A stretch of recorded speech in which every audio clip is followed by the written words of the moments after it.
Hey everyone, today I just wanted to show you how you can change the clock in the instrument cluster as well on the navigation system. So all you want to do, I have the push button start, so I'm just going to turn it into accessory mode.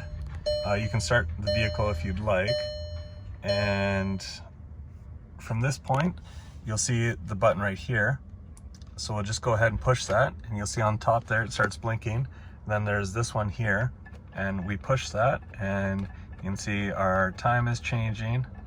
I'm just going to go ahead and leave mine at that one, and then to switch over you just hit this left button again, and then you can change the minutes, and then it brings you through everything else there.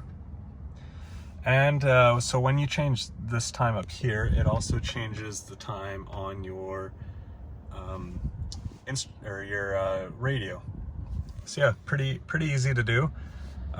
If you found this video helpful, please leave a thumbs up. Thank you so much for watching, and if you have any other questions, just leave a comment below, and thank you again for watching.